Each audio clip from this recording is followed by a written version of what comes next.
Este é o Poder Público, a semana em debate pela secção de Política do Público. David Santiago. Suzete Francisco. Sou José Almeida. Eu sou a Sónia Sapaz. Bem-vindos à semana em que o Parlamento discutiu e aprovou o Orçamento do Estado para 2026, isto na generalidade. Não aconteceu nada de inesperado, uma vez que o PS já tinha dito que viabilizava o documento, mas agora segue-se o período de apresentação de propostas de alteração. Todos os anos têm sido batidos recordes de participação, este ano pode não ser exceção, mas vamos ter de esperar um pouco mais para ver. No centro da proposta do Governo estão as promessas de alívio fiscal e o quarto excedente orçamental consecutivo, sustentado pelas contribuições da Segurança Social e algumas receitas extraordinárias. David, com a estimativa de excedente de 0,1% do PIB, fica demonstrado pelo menos que a preocupação do Governo é manter as contas certas. Só que o excedente baseia-se num saldo positivo da Segurança Social e em receitas extraordinárias, enquanto a estimativa do déficit do Governo Central é superior. Isto são contas certas, é verdade, mas são sustentáveis? É assim, sustentáveis para já são. Veremos se é sustentável a prazo o nível de... a forma como a despesa primária está... é chamada despesa primária líquida, que eu já tenho dito aqui que é o fator mais relevante agora para a Comissão Europeia avaliar as políticas orçamentais e, portanto, dos países a nível orçamental e perceber, por um lado, se pode ou não violar as regras definidas pela Comissão Europeia, não é? Para os países da zona euro. E, por outro lado, perceber se há ou não medidas agora aprovadas na fase de especialidade contra a vontade do Governo que possam, de facto, não só aumentar essa despesa e colocar ainda mais dificuldades nessa frente, na evolução da despesa, mas também colocar em causa o próprio caminho de maior sustentabilidade das contas públicas, ou seja, de diminuição da dívida, porque aqui, independentemente depois se o déficit é de 0,1, como dizia no outro dia também a Manuela Ferreira Leite, que há déficits que podem ser virtuosos. Nós também já dissemos aqui que, de facto, pode haver consolidação das contas públicas mesmo com déficit, não é? É mais difícil, mas pode haver. E, portanto, eu diria que é sustentável. O que não é sustentável é, por exemplo, as receitas extraordinárias com a venda de imóveis, ou seja, porque não é sustentável porque são coisas one shot e, portanto, acontecem uma vez, não se replicam no futuro. Vendem-se os anéis uma vez. Exatamente, depois não dá para... O que eu acho que é mais relevante aqui, e foi isso que o Governo quis sinalizar com bastante força ao longo dos 2 dias de debate na generalidade, e que nós também escrevemos aqui no Público, é de facto a questão das pensões. O PS garantiu que não ia aprovar medidas, no fundo, que coloquem em causa este caminho de consolidação das contas públicas e, nesse sentido, não faria o mesmo que aconteceu no ano passado com as chamadas coligações negativas, seja neste caso com o Chega, em que o PS apresentava propostas que implicavam aumento de despesa ou diminuição de receita e contou com o apoio do Chega para aprovar essas medidas. O caso mais paradigmático foi o das SCUTs, acho eu. Foi um das SCUTs, foi um dos, mas também havia a questão fiscal do IVA na eletricidade, que também tinha bastante impacto orçamental e havia mais uma ou outra medida com alguma relevância. Agora, o que percebemos é que, de facto, o PS dá a garantia de que não o fará, mas há uma questão que é mais importante, que é a questão das pensões. O PS quer um aumento permanente e traz essa proposta de aumento permanente estrutural das pensões. E o Governo, que dizia sempre que o caminho, a possibilidade a ter em conta seria se a execução do orçamental o permitisse, era um novo bónus por altura do verão para os pensionistas. Ora, apesar de ter dito isto e do Primeiro-Ministro na campanha eleitoral para as autárquicas também ter dito isto várias vezes, que seria esse o caminho a seguir, agora já há umas nuances, porque na sexta-feira passada o Ministro das Finanças, na audição no Parlamento, já dizia que mesmo isso será difícil. Nós demos essa notícia, não é? Que era os tal 1.000 milhões que o PS via e que ele dizia que não existiam, não é? Não, isso já era outro... Isso até é outro assunto. O que dizia o Ministro das Finanças é que, de facto, mesmo o bónus será difícil. O bónus, que é a política deste Governo, é ver se é possível ou não. Portanto, diz que é muito difícil, porque a margem é muito curta. Depois, onde é que está a questão? E eu vou tentar ser rápido agora, para não tomar demasiado tempo, mas é a questão do saldo da Segurança Social, de facto, que é, nas contas do PS, o PS foi olhar para a rubrica do saldo da Segurança Social e viu que há um crescimento ali em agosto, até agosto, há um crescimento de 1.000 milhões de euros. um crescimento do saldo da Segurança Social, não é? E diz que se deve usar parte deste saldo até 400 milhões de euros para o tal aumento das pensões mais baixas. Ora, o que diz o Ministro das Finanças, e que nós de facto escrevemos, é que desses 1.000 milhões, 600 milhões dizem respeito a uma transferência excepcional, extraordinária, feita para pagar o tal bónus que este ano já aconteceu, que foi em agosto, por isso é que lá está esse dinheiro todo, mas mais de metade, ou seja, 600 milhões, foi para pagar o bónus que foi pago aos pensionistas em setembro e outubro, se não me engano. E, portanto, basicamente, o crescimento do saldo, de facto, é de apenas 400 milhões, que seria o limite que o PS queria. Ora, tendo em conta estes dois planos, eu acho que é muito difícil haver aqui uma conciliação de vontades. E, portanto, das duas uma, ou de facto o PS abdica deste aumento estrutural, ou este aumento estrutural avança e vai fazer perigar, sem dúvida nenhuma, o excedente, porque, se não me engano, eu não fiz as contas antes de vir para aqui, portanto posso estar a cometer um erro, mas se não me engano, o excedente, estamos a falar de um valor de cerca de 300 milhões de euros. E, portanto, nesse caso, acabaria, acabaria o excedente. Suzete, eu gostava de te ouvir um pouco mais sobre a discussão política do orçamento, não tanto sobre a questão técnica. O que é que foi mais relevante ou surpreendente para ti naqueles 2 dias de discussão que culminaram com a aprovação? Bom, surpreendente, este orçamento não teve, nem o orçamento, nem a discussão, não teve nada. Acho que foi o orçamento menos surpreendente dos últimos larguíssimos anos. O PS passou o debate, todo o debate, a justificar a sua abstenção com a questão da estabilidade, mas dizendo que o orçamento é muito, muito mau. Depois tivemos o Chega a fazer os episódios costumeiros em altos decibéis. Aliás, eu suspeito, acho que um dia destes já não é preciso ligar o televisor para ouvir André Ventura, porque em Almada acho que se consegue ouvir André Ventura em São Bento. Este orçamento tinha o desfecho traçado, já todos sabíamos que ia ser viabilizado. Por outro lado, há aqui a opção do Governo de fazer um documento mais ascético, chamemos-lhe assim, muito mais centrado só nas questões propriamente orçamentais, sem os tais cavaleiros orçamentais. Isto é uma questão que eu acho que tem alguma relevância. O LIVRE protestou bastante com isto.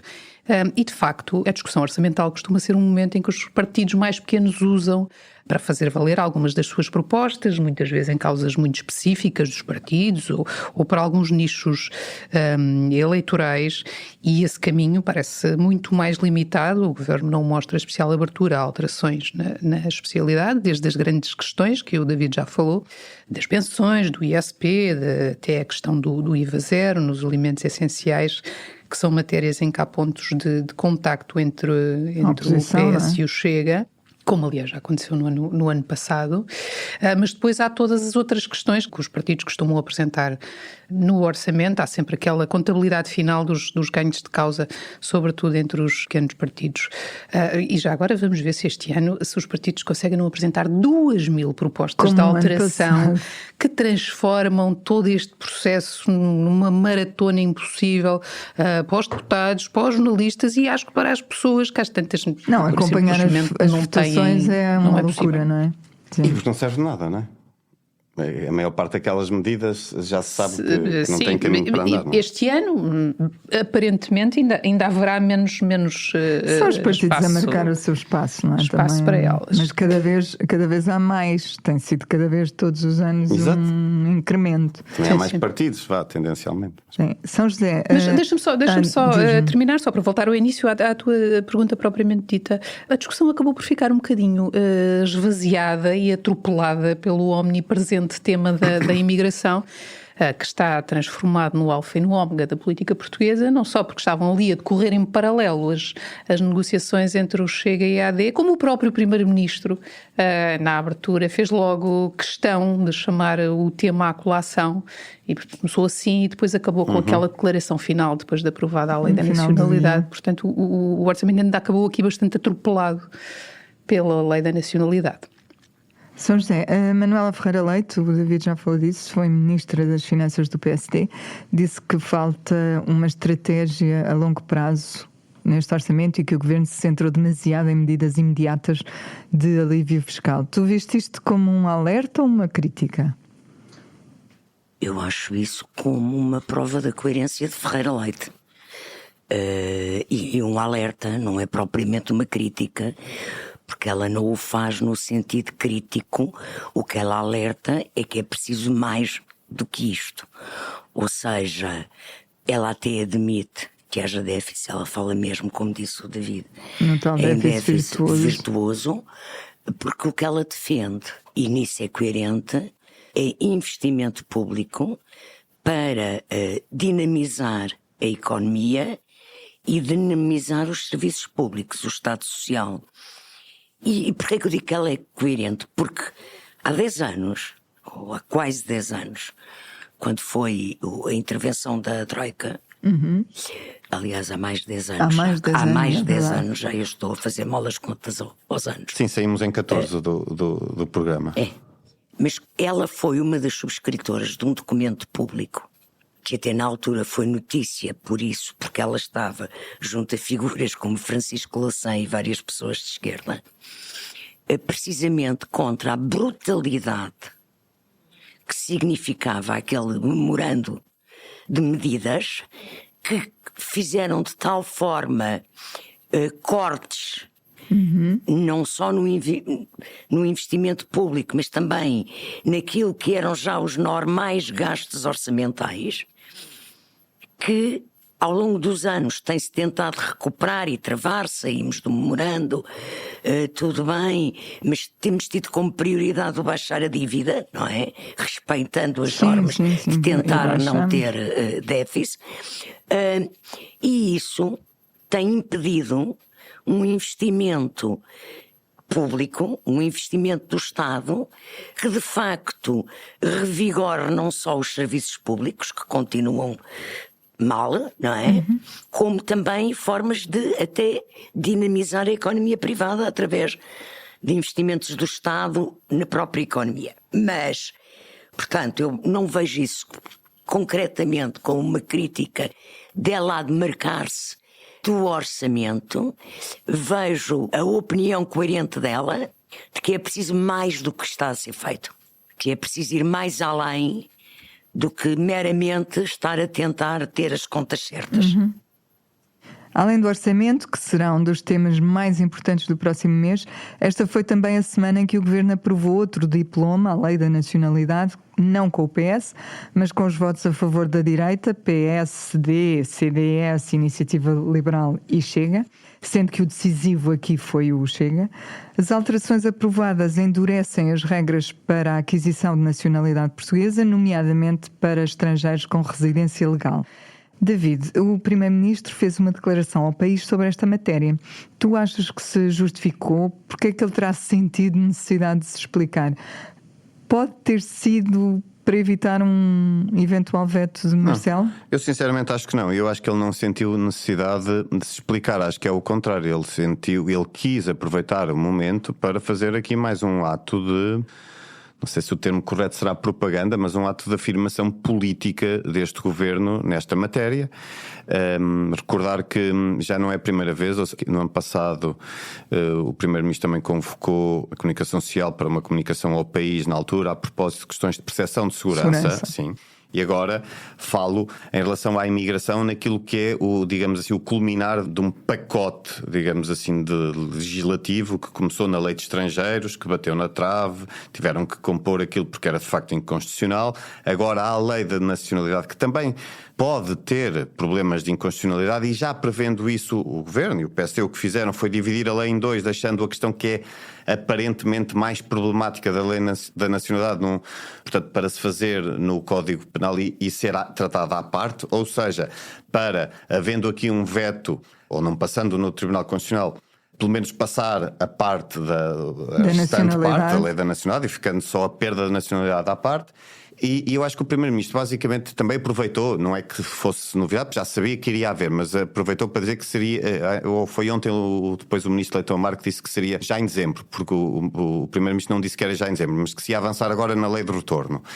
No fundo, ainda continuando a senda da imigração. E porque é que eu acho que isto foi um ato de afirmação política? Porque no meu entender, e já acho isso há bastante tempo, há aqui uma estratégia do Governo de ocupação do espaço político do Chega, que é permanente premeditada e que tem como objetivo tentar conter o crescimento do Chega e, se possível, fazê-lo recuar em termos de expressão eleitoral.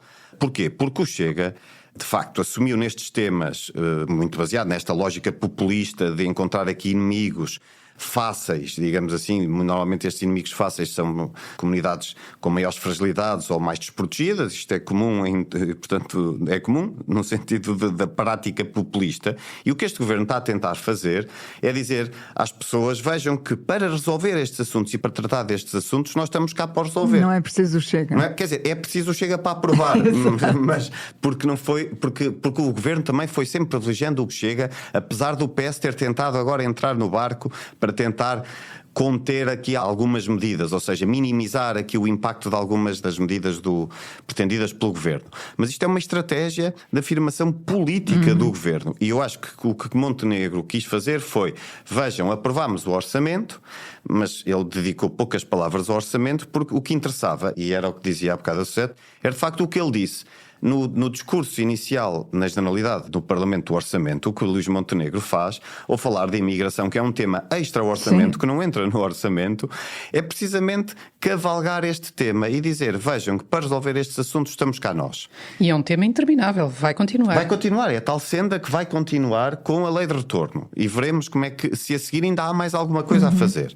E, portanto, eu acho que é mesmo um objetivo político, talvez não, eu acho que é mesmo o objetivo político mais relevante deste governo. Eu não estou a dizer que eu acho que é o mais relevante, eu acho é que o governo o assume como o mais relevante da afirmação política. É este tema da imigração / segurança, se quisermos, porque de facto no discurso muitas das vezes ele é misturado, não só pelo Chega, mas por outros agentes políticos. E portanto, e isto não é uma opinião crítica, é para mim uma leitura relativamente simples de se fazer do que está a acontecer. Também é ótimo para distrair as atenções de outros temas, como a saúde, a habitação. Enquanto Percebo isso, mas eu não estamos acho... todos a discutir imigração, não se discute questões que eventualmente são bastante mais difíceis para o governo. Sim, mas não acho, sinceramente, não acho que seja exatamente por isso. Eu acho que é mesmo porque travar o Chega. A missão é travar o Chega. A missão e o objetivo é travar o Chega. É um bocado isso. É travar o Chega, com a ajuda ou não do Chega, mas é travar o Chega. E mais do que travar, tentar ocupar esse espaço. Parece-me ser essa a principal estratégia deste governo. Sete, eu tinha uma pergunta para ti que vai um bocadinho neste sentido que o David estava a falar, que era: se achas que esta aproximação ao Chega, no que eu chamaria de novos temas fraturantes à direita, está a mudar a própria agenda mediática e a agenda da AD, porque também não nos esqueçamos da lei da burca, não é? Sim, está claramente a mudar. A mudar e a impor os temas que são os temas do Chega. O espaço público e mediático, e aqui acho que também se impõe um meia-culpa dos mídia e muito em particular das televisões, mas passa-se metade do tempo a discutir episódios circenses e a outra metade a discutir temas tão candentes na sociedade portuguesa como as burcas, esse magno problema de segurança que tem provocado tantos problemas nas ruas portuguesas. E eu acho que essa é uma grande vitória do Chega.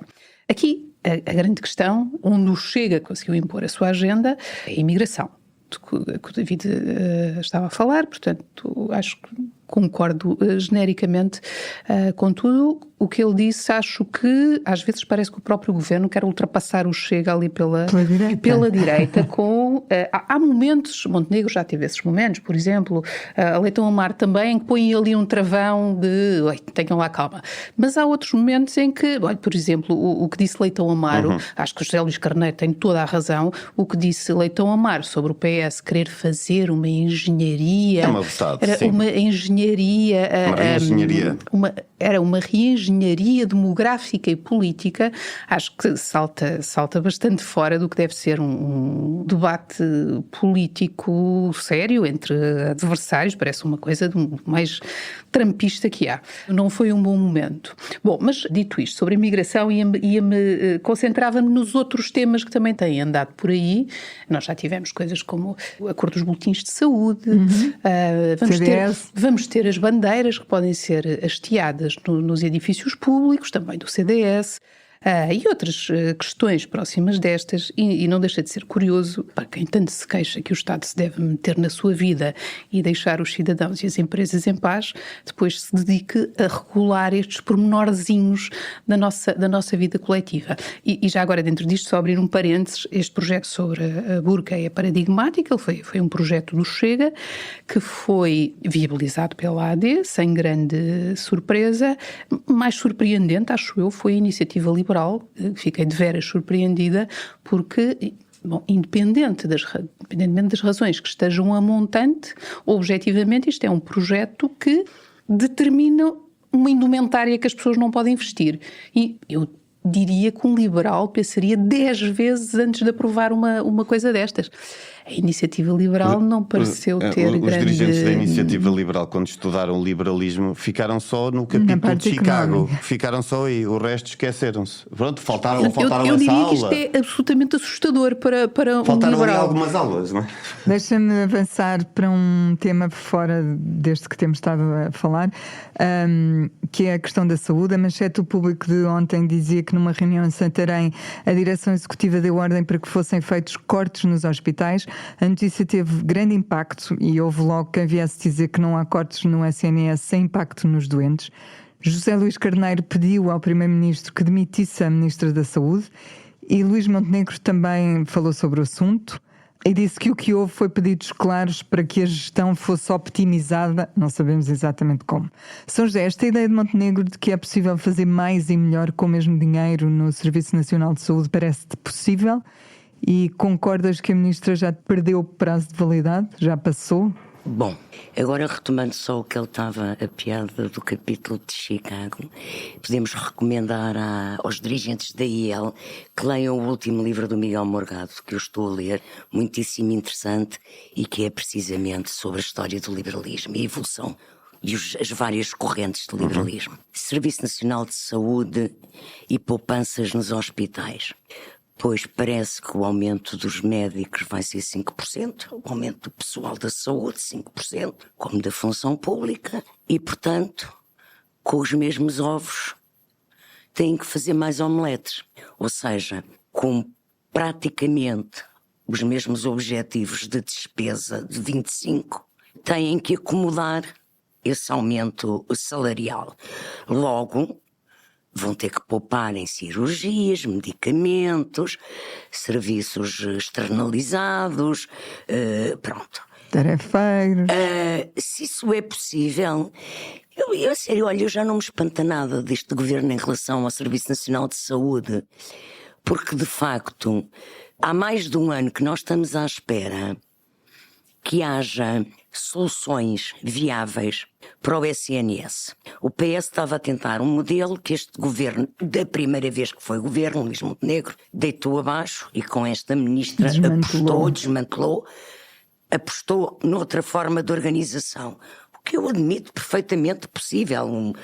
Não tinha, as coisas não são sagradas, e se muda, o partido muda a orientação, pode ter outro modo de gerir os serviços públicos e o Serviço Nacional de Saúde. Tudo bem. Só que até agora ainda não vimos nada.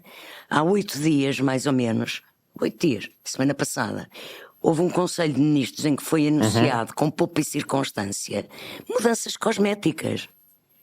Mudança do nome do INEM, do que eu percebi é isso. Aquilo que já sabia que ia acontecer, que era as urgências. É o ANEM, não é? A pessoa quando estiver a queixar já está a começar a chamar ao ANEM, não é? ANEM. Portanto, que era também a criação de uma coisa que já estava anunciada, que são as urgências distritais. Regionais, não é? Regionais ou distritais. Regionais, mas é ao nível dos distritos. Parece-me que é isso. Quer dizer, um gabinete ou uma comissão, um grupo da Polícia Judiciária para investigar fraudes, o que eu acho louvável, mas pronto, quer dizer, a mudança do modelo de gestão não se vê. E eu acho que era a altura, a sério, de se debater a sério a questão do Serviço Nacional de Saúde, de haver um acordo, chamem-lhe o que quiserem, um acordo de regime, um pacto, que houvesse medidas consensualizadas por vários partidos, com o estabelecimento do modelo de gestão do Serviço Nacional de Saúde, que verdadeiramente funciona, e que não esteja a mudar cada vez que muda um governo ou a orientação política de um governo. Porque eu acho que as populações agradeciam isso. Não só os médicos, mas as populações. Quanto à validade da ministra, eu creio que ela há vários meses ela perdeu a validade mais rapidamente com o iogurte. Há iogurtes que têm prazo de validade maior do que ela teve. Ela logo no primeiro governo tinha perdido a validade porque tinha mostrado características, primeiro, de uma agressividade com que ela entrou no cargo, que dificilmente numa democracia uma pessoa pode assim representar um governo, não é? Penso eu, há mínimos. E depois, de facto, tem patinado, e o que é facto é que o primeiro-ministro não a tira de lá, que muito boa gente acha que é porque ela é um para-raios, que enquanto dizem mal dela, não dizem mal de outros. Dos outros. Pronto, não sei, mas não estou à espera que ela vá ser demitida tão brevemente quanto isso. Eu posso só dizer uma palavra muito rápida? Sim. São mesmo duas palavras muito rápidas. Uma é que Marcelo Rebelo de Sousa hoje às 6 vai fazer Sim, uma sim, intervenção. sim. É hoje. É hoje. É hoje. Às 6 da tarde, quando nós formos, este programa for para o ar, provavelmente mais ou menos a essa hora estará Exato. Marcelo Rebelo de Sousa a fazer o prometido O tal diagnóstico da situação na saúde e veremos se ele vai fazer a tal gentileza que pediu ontem José Luís Carneiro de pedir à ministra, ou dizer à ministra que já não tem condições para continuar. Pedir, Pronto, mas é isso. Houve presidentes que pediram demissão de ministros. Ele pediu e não conseguiram. praticamente a próprio. demissão da Constância Urbano de Sousa. Sim, não é? Sim, mas também Mas pediu antes do não. Galamba e não Ele conseguiu. provocou a Sim. demissão não de uma ministra, mas de uma secretária de Estado. Sim, que sim, não, foram mas até uma ou antes, 2 horas. Até antes o Sampaio. Não parece- não o vai Sampaio acontecer neste caso. O Sampaio pediu e conseguiu no dia a demissão do Armando Vara no governo de Guterres. Quer dizer, isso. A questão é que, por muito que Marcelo vá fazer uma avaliação negativa da gestão da ministra. Veremos, se é mesmo negativo. Mesmo, estou a dizer mesmo, Sim, sim, por sim. muito que ele a faça, e mesmo que ele verbalize um pedido de demissão da ministra, não acredito que o primeiro-ministro deixe cair a ministra. Eu também não acredito que o Marcelo faça um pedido, o Marcelo não vai. pedido O expresso. Presidente da República até Acho que Eu fez- estou a dizer no limite. eu sei, se ele antecipa alguns fizesse. paninhos quentes. Mas só em perspectiva, se pedir, não, pode fazer uma avaliação negativa, mas não tendo em conta a sua fragilidade política neste momento, acho que não vai nunca pedir diretamente Sim, a demissão, concordo. ou indiretamente que seja, e acho que Luís Montenegro, tendo em conta a maneira como é, a forma como está degradada a relação institucional entre eles, acho que Sim, fará fim-capé e não fará. Mas só uma pequena nota, que em relação às poupanças, isto entronca na questão do orçamento, que é o orçamento, lá está, já sem margem para grandes medidas e, portanto, não há dinheiro para continuar a despejar dinheiro no SNS, como aconteceu, por exemplo, na governação de António Costa, que havia dinheiro e foi... Não Eu há quando digo dinheiro, despejar- isso é uma opção política, Não, é uma não opção é? Não, eu estou a dizer perante este, eu estou a dizer deste orçamento. Eu estou a dizer a opção deste orçamento. Neste orçamento não há dinheiro para continuar a canalizar dinheiro para o SNS, portanto, a aumentar as verbas para o SNS e, portanto, o que é que se pode fazer na ótica do governo? É gerar algum tipo de poupança para ver se consegue, ou seja, se liberta algum dinheiro para outras necessidades dentro do SNS. Tenho dúvidas sobre isso, mas pronto. Vamos avançar, tem 1 minuto para cada um no público e notório, exatamente. David, começas tu. Eu vou ser muito rápido. É uma coisa que aconteceu ontem na antena da SIC Notícias, em que o socialista Prata Roque abandonou um debate a meio, não, julgo que ainda no início, porque estava lá também como convidado o Eduardo Pacheco pelo PSD, que não chegou ainda a falar. não tinha falado. Que ainda nem tinha falado. Porque estava lá um membro do Chega, que é o Rodrigo Taxa. Rodrigo Taxa. Eu já tinha apanhado na televisão este Rodrigo Taxa, ou seja, este Rodrigo Taxa representa aquilo que de pior existe no Chega, é um tasqueiro puro e duro, é um bronco, se quisermos usar uma palavra mais objetiva que o caracteriza bem, é um bronco, como há vários na bancada do Chega, um mal educado, e portanto eu louvo a atitude de Prata Roque e aponto o dedo, porque acho que também e não é uma questão de corporativismo criticarmos ou não colegas jornalistas, mas eu discordo absolutamente da maneira como as televisões, e são todas, inclusive a RTP, e a RTP está a piorar nesse sentido, está a ir atrás do pior que podiam fazer as outras televisões, que é andar sistematicamente atrás do Chega e a cavalgar estes temas, a dar antena, espaço de antena a pessoas altamente mal educadas, que estão a discutir aquilo. Quem vê discussões que há na CNN, por exemplo, em que põem ex-jornalistas a discutir com membros do Chega, aquilo é o Big Brother puro e duro, não muda nada, só põe umas gravatas ali e acha que com isso as coisas estão melhores. Eu acho que no Big Brother pelo menos é menos mal, porque pelo menos aquelas pessoas não têm as responsabilidades que têm estas. E portanto, só citando aqui Ângela Silva, contem dizia que é preciso que o jornalismo comece a não contribuir de facto para esta bandalheira, porque o jornalismo está a contribuir para a bandalheira e nós temos que pôr a mão na consciência e deixar de dar palco a este tipo de gente. Suzete. Eu queria falar na entrevista que António José Seguro deu esta semana ao Público e que nos deu um momento luso do Paulo Umbela Roça, não na versão diz qualquer coisa de esquerda, mas diz que és um bocadinho de esquerda. Estás a falar de um filme de Nanni Moretti, porque toda a gente conhece, percebe assim italiano logo à primeira, não é?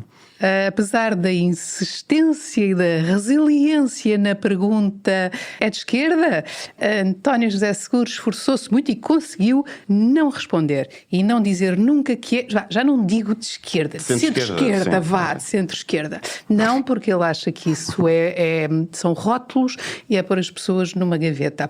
Eu tenderia a dizer que é uma coisa bastante normal de se dizer quando se é candidato à presidência da República e, por cima disso, quando se foi secretário-geral do PS, portanto não é que seja segredo para ninguém. Mas pronto, António José Seguro parece apostado em fazer um discurso redondinho, para ver se não desagrada a ninguém. Obviamente que a esquerda só saltou logo toda vez se isso. Fernando Rosas, hoje também em entrevista ao Público, diz Seguro não é coisa nenhuma. Portanto, acho que da semana passada estávamos a falar de figuras do PS que começaram a pedir a desistência de candidatos à esquerda. A esquerda já tem aqui uma resposta para acenar a quem disser isso, não é? Há quem tenha dito que ele nesta resposta foi um 0 à esquerda. O meu público notório é a estratégia presidencial, para a campanha presidencial de André Ventura.